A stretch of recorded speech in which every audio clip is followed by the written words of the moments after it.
Hello friends, Nayaswami Raymond here, and I'd like to share with you from the original teachings of Paramahansa Yogananda, and today I'd like to talk about the Eightfold Path given to us in written form in the Yoga Sutras of Patanjali.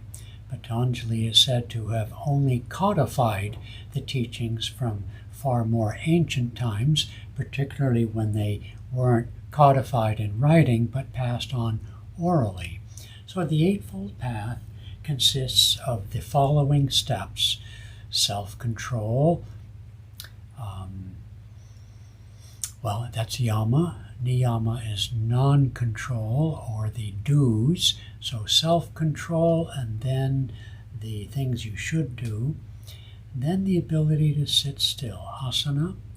Then the ability to calm the heart, which is pranayama. Then the ability to calm the mind, which is pratyahara.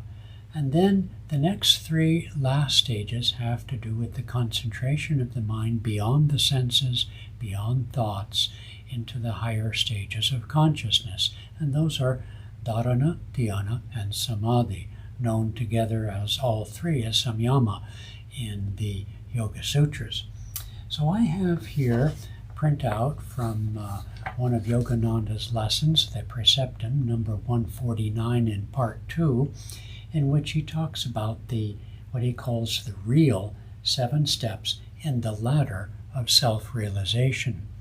Now here he's somewhat comparing to the more standard religious practices of prayer and ritual and that kind of thing, all of which are perfectly fine. But so let me read you some of the things that he says about the Eightfold Path. He calls it 7 steps because the 8th step is realization. It's not really a step, samadhi. Okay, he says followers of the path of devotion, chanting, and praying must remember they should do so deeply to such a point that the mind is so engrossed within that sensations and thoughts have subsided. And that really is the practice of yoga. But Patanjali gives us these 7 steps that are not merely sequential, but they illustrate the unfolding of the path towards actual realization. And so yama niyama, the self-control, and the do's and don'ts, as I mentioned, are important because they yield to the person control of the senses and the ability to focus on and live a life of upward seeking, life of devotion, calmness, cleanliness, contentment, self-awareness, self-study, and devotion. And so those are the foundation, and those do's and don'ts are pretty much everywhere in religious traditions. Most people don't go beyond being good, avoiding evil and harm and doing good, and that's certainly fine, but it doesn't bring us God realization by itself. 3rd step is physical calmness. So the yogi can sit for hours in one position without fatigue or restlessness. The 4th step, pranayama, said should yield control of the heart, the ability to slow the heart down. And when I teach meditation to people, I insist or want to encourage students to have control of the heart rate. It can't be done like moving your arm. There's no physical way to do it, but it can be done through feeling and intuition. Anyway, this isn't a class on that, so let's move on. He says, in addition to controlling the heart, he says with pranayama you should be able to feel the cool and warm currents in the subtle body, in the astral spine. Should be able to control your pulse, which is related to the heart. I've commented on that. And then achieve life force control, which is to internalize your awareness from the outer senses and internally for meditation, and then to focus the mind. The 5th step, pratyahara, and these all align with the different psychic centers in the astral body known as the chakras, but I won't, he doesn't actually get into that here. The fifth step, pratyahara, frees the mind from the sensations of the body. The mind is so internalized that various sensations of feeling and sneezing and swallowing and that sort of thing has subsided. The sixth step is really all important because it's the transition from the body in and towards the mind. So dharana, the sixth step, is to use this now through pratyahara, internalized mind, to concentrate and meditate on God, or one of the aspects or manifestations of God in the psyche, if you will. That can be one of the 8 aspects, such as calmness and peace and energy or prana and divine love, or the inner sounds or inner light, and the joy of the soul. And so dharana, in the stage of dharana, one or more of these aspects, or even visions of God, or the feeling of divine presence, manifests to our consciousness. The seventh step, dhyana, is real meditation, because in dhyana, as we have been in dharana, meditating on these internal manifestations, we actually merge with these internal manifestations. And we have a chance, as Yogananda says, to conceive the vastness of God by feeling or intuition. I'm not sure why he distinguishes feeling from intuition. Maybe it's just a synonym, I think is what he's saying. Ultimately, is samadhi, or complete union. Now, he goes on and talks about dharana. Only after mastering pratyahara, as I said,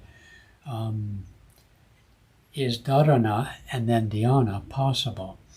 So, he makes the point that lots of people think they meditate because they can be still and close their eyes, but these different stages, being able to sit still and relax the body, control the body for more than just a minute, for longer periods, the ability to calm the heart and even control the heart, to feel the prana moving in the subtle body, that's here, the ability to shut off the 5 sense telephones, as he called them, here in pratyahara, then positions us in the negative pole of here, the positive pole, and the sahasrara, the crown chakra, stage by stage. Then we're really working in the mind and begin refining the mind's its ability to focus, and what it is focusing on, and then what it does with that focus, meaning that focus is so deep and clear that the object of focus becomes the me, essentially. So then he says, in quoting Patanjali, because this is the Eightfold Path of Patanjali in the Yoga Sutras, then he goes on to say that Patanjali says, meditate upon Ishvara, God. Then he goes on to say, since the average person has no conception of God, which is beyond all form and so on, and name, he explains that the symbol of God in manifestation is the Om vibration, the cosmic sound. And so he writes, curiously enough, that Patanjali took it for granted that people would know the meaning of Om, as the definition is given in the Upanishads. So he doesn't give Patanjali just states, concentrate on Om. The definition of Om is, as oil continuously flows from a barrel, so does Om flow continuously from the cask of spirit. I don't know that really tells us much by way of a definition. And he goes on to talk a bit about that, but I want to continue focusing on what he says about concentrating on the Om. It can be heard in the body first, and then beyond the body in creation. And he says that chanting Om out loud, which is what most people do, isn't really what Patanjali is talking about. Patanjali is talking about listening and actually experiencing on the intuitive psychic level, I mean, it is possible you can hear Om with open ears, yes, but that doesn't, it's the quality of hearing a vibration on a subtle level. Call it a psychic level, if you will, or an astral level, if you prefer.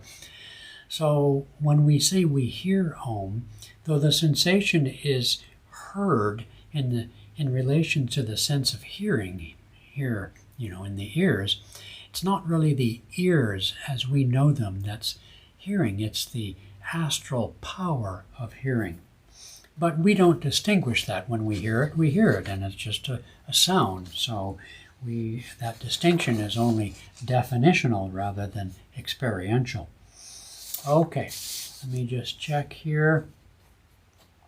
He says dhyana, which is the seventh step, and is usually translated with the word meditation, which is the true meditation, the culmination by which the meditator, the object of meditation, let's say the Om sound here, and the experience of that Om sound become one continuous flow of oil from the cask of spirit. And I like his words here. He says, whereas dharana, when we perceive Om, we're perceiving it with interiorized mind, but in dhyana, real meditation, it's the magnanimity,